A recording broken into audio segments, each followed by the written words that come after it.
right. Good evening. Welcome to the third quarter State of the School address for Johns Hill. We are going to give everyone an update on our school goals for the year and how our culture and climate are progressing throughout the school year. So tonight we'll go through our quick agenda and introduction. We'll talk about our school mission and vision, student performance, student culture and climate, and parent and community input and feedback. Really quickly, I want to give everyone a reminder of our school mission. This is based on 4 aspects that we try to focus on at Johns Hill: our school community, community involvement, curriculum, and the learning environment.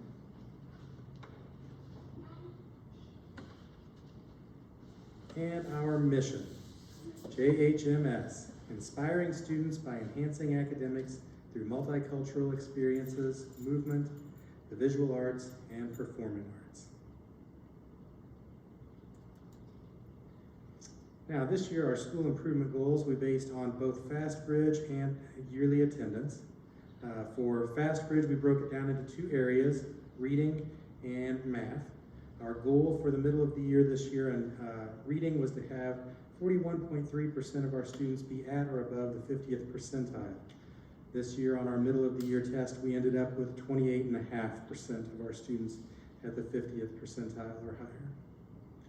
In Fast Bridge for math, we set the goal of 37.17% of our students getting to or higher than the 50th percentile, and we ended up with 22.9%. Our attendance goal so far for the year, or our attendance goal for the year, is 90% attendance by the end of the school year, and we are currently sitting at 91%. So I mentioned that we did not meet our reading or math Fast Bridge goals. This breaks it down by grade level so you can see exactly where we stand at each grade level. You can see as the students get a little bit older, we are getting higher, getting closer to those goals. So we want to continue to see improvement throughout all of K through 8. And this is year over year, how we've done. Get to see a little bit of growth by cohorts, and those are color coded, so you can see how students have grown in the past.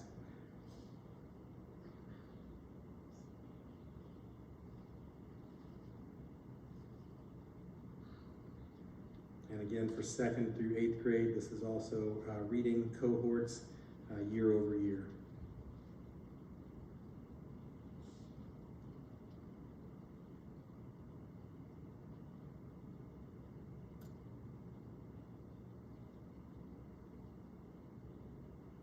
We've broken down math in the same way. You can see a highlight here for kindergarten. Our math did increase greatly for the goal of the 50th percentile or better. And yes, definitely high five back there for that one. So kindergarten was very high with math.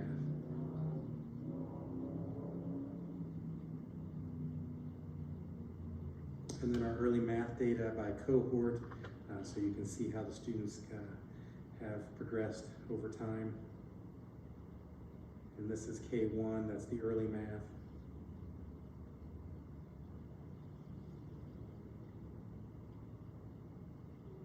And for 2nd through 8th grade on the A math test, you can see it's color coded by cohort again as well.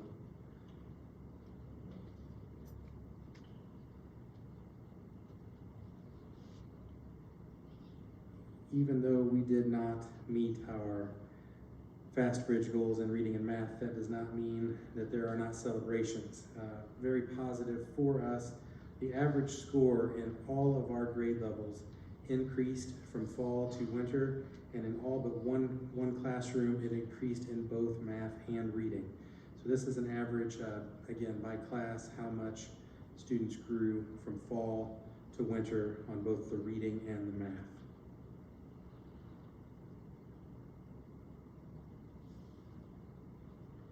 We have, as a staff, started to talk about some of the outliers where we have had some very large increases. How did that occur, and what can we replicate so that we can see that in all of our classes and all of our grade levels? then 2nd through 5th grade.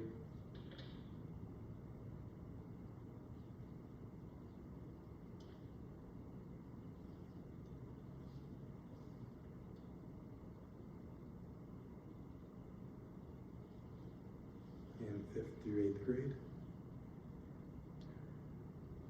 So definitely seeing that kind of growth is a celebration, even though we did not get the growth we wanted to see at the 50th percentile. We are moving, hopefully, in that direction. IAR, this is a test that 3rd through 8th grade students take that is coming up after we get back from spring break, so we wanted to kind of review where we have been in that. You can see prior to the pandemic, we were making increases each year.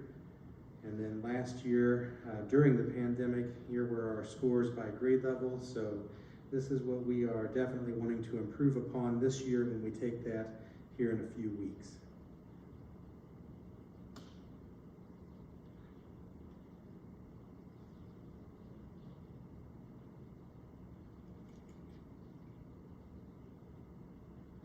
And so everyone can kind of see what assessments are coming up. Like I said, we do have the IAR, which is 3rd through 8th grade. 5th and 8th grade will take the Illinois Science Assessment at the same time. And then again, toward the end of April, beginning of May, we'll hit NSGRA and FastBridge for all of our grade levels again. That'll give us an end of the year check to see if we're continuing to make progress and hopefully improving upon where we were. 5 Essentials Data, this is a survey sent out by the state of Illinois. It's to talk about our culture and our climate. We try to get as many people as we can to take this survey. Part of our school score comes from our students taking that. We're working on getting to the 95% threshold, which will get us our full amount of points for the survey. Our teachers are at 47%. We want to get to at least 50%. And our parents are currently sitting at 5%, and we want to get to 25% in order to see that data. So if you have not taken this survey yet, we have MacBooks here that will be set up tonight so that you can do that. And then a link is also on our school website, so you can take it anytime at home as well. Discipline data for Johns Hill. Year over year, you can see there's a bit of a variance. Particularly in that 2021 school year, when we weren't here, it was pretty hard for students to earn a discipline referral. But we are back, and we are kind of right in line with where we've been years past. We currently sit at 210 discipline referrals. When we look at that as suspension data, you can see that we've had 34 referrals resulting in suspension this year. The average length of suspension is a little over 2 days.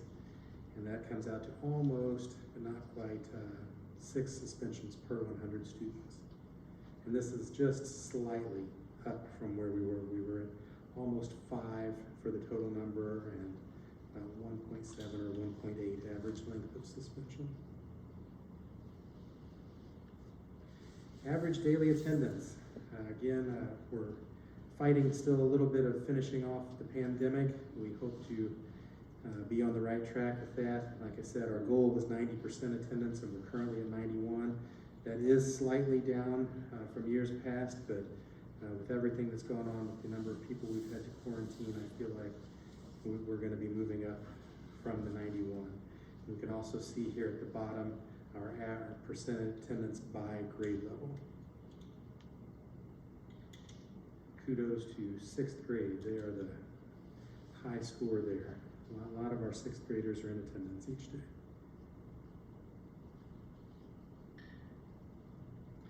So some challenges that we've faced, I think this is pretty much universal across the state, but a substitute teacher, a paraprofessional shortage, including bus drivers.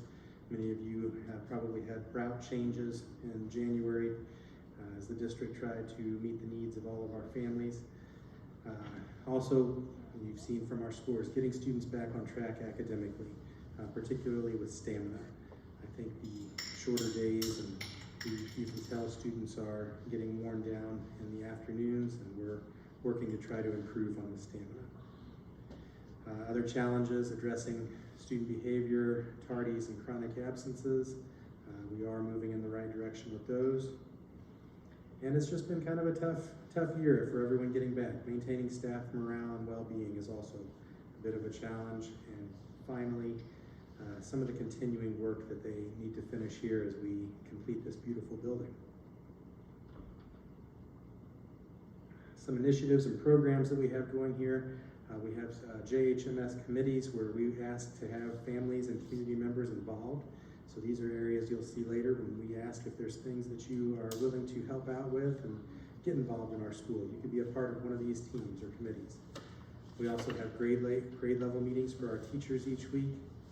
We have the 7 Mindsets SEL program, K through 8. That is should be a daily, if not program for our students to help them with their social and emotional learning.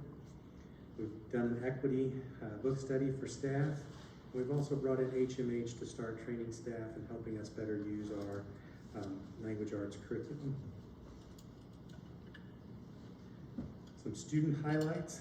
We have a quarterly celebration of success for our 6th through 8th grades as they are doing the traditional grading. We're working on a way to use the standards-based grading to do something similar for our other grade levels as well. I'd also like to point out that we had one student qualify for the regional spelling bee. We want to congratulate Amir Robb on this.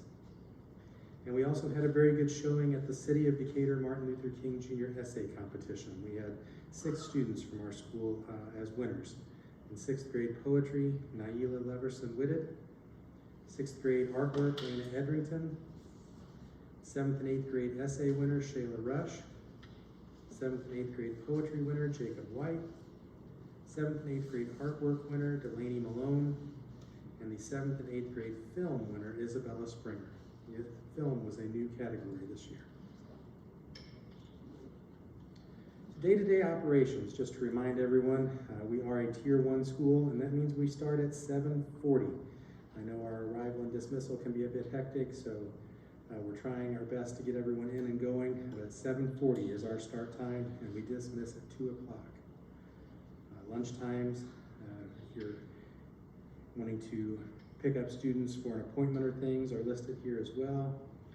And we will continue to follow district and IDPH guidelines for our COVID procedures, which currently is recommending that students wear masks and we follow social distancing. Community feedback. We do have a parent that represents the parent community on our leadership team. She attends each month with our leadership team and some things that she's brought to our attention. We still have some concerns with our drop-off and pickup, and we know that that's hectic, and we are willing to try to do some different things to lessen the load on everybody with that. And discipline concerns, particularly early in the year, the number of physical confrontations had been up.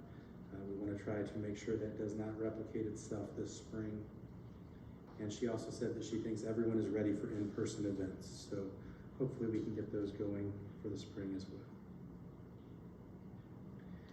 So continued feedback opportunities for our families. Again, we talked a little bit about some of the committees that you see there on number 2, but also being a member of our PTO. Our PTO has been a big part of Johns Hill for a number of years, and it doesn't necessarily mean that you have to take on a committee or anything of your own, but just being there to give a voice and lend a hand if there's ever a time that you can. It's a great organization. I would encourage everyone to try to get to be a part of that. They try to meet on the first Monday of each month. So next Monday we should have a PTO meeting for March. School committees, if you're interested, please feel free to email me. My email is listed here. It is rprangy@dps61.org.